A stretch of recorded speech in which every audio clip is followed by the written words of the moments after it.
Got kind of a difficult question for you. Okay. How has the collective church failed our society today, and what is Autumn Ridge doing to be different? Yeah. So as I understand this question, I think this person is asking about, the total body of believers out there, all of those who are followers of Christ. It's tough to talk about the collective church. Some people might be able to do it a lot better than me. I just may not be qualified or educated enough to talk about it. So I don't know that I can answer this question for you as well as you would like or as well as you deserve. But I'm comfortable talking about some areas how I think we might get things wrong or we could do better. How does that sound? Sounds perfect.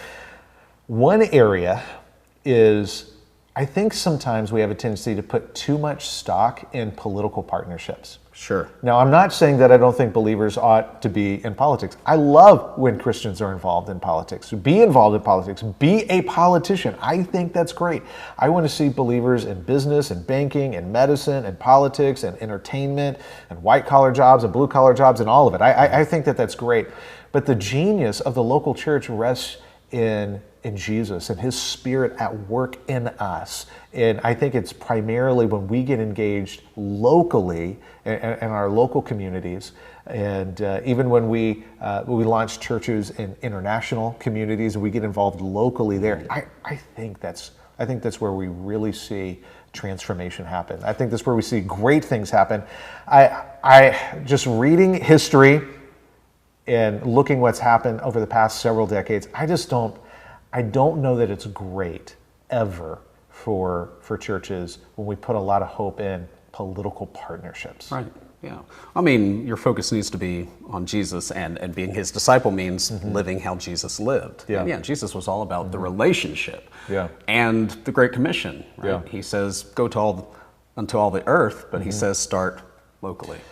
So I want to give a second one. Okay. And we're gonna end with this one. This is really the only other example that I want to give, and this is a little bit more perhaps fuzzy.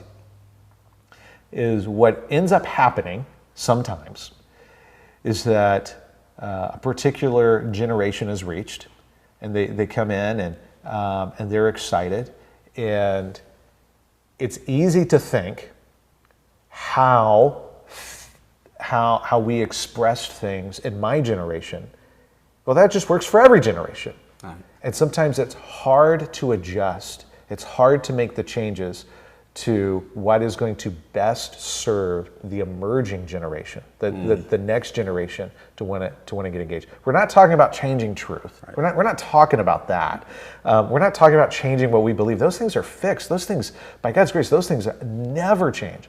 We're talking about how we engage. We're talking about the set of preferences that dictate how we do things and how we express our love and our joy and our affection and allegiance to Christ. That's what I'm talking about. And so it's so easy to get stuck in a mindset that's really representative of a time period and a set of preferences and cultural expressions that are representative of a particular time period, and to stay stuck in it. That's easy to do.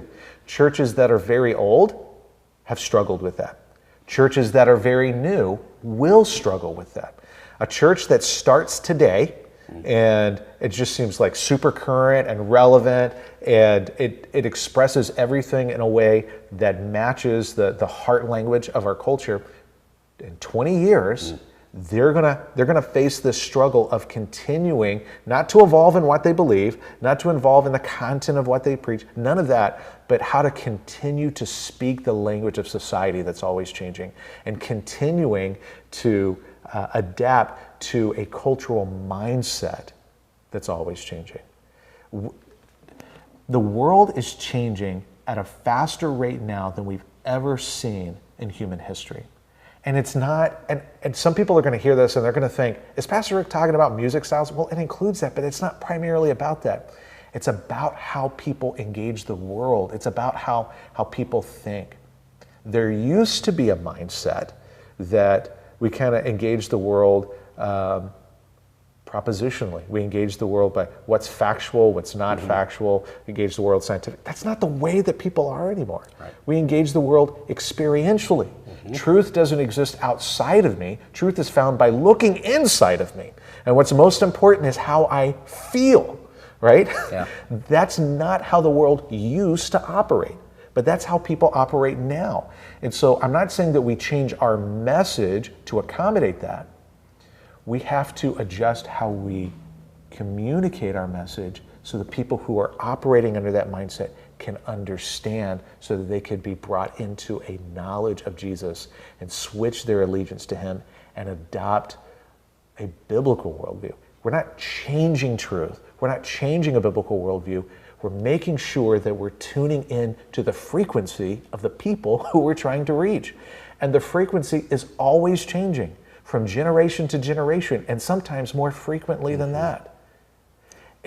That is, if we let our society down, if the collective church, or our church in particular, ever lets society down, we'll let them down because we stop wanting to do the hard work to make it easier for them to understand what we're trying to share. We get more comfortable with what we want, what's normal for That's us, right. instead of That's changing right. and adapting. And if people are listening to this and they think, is Pastor Rick talking about a battle between contemporary music and traditional music? No, that's not what I'm talking about. What I'm talking about is those of us who are followers of Jesus, we will never tire of doing the hard work.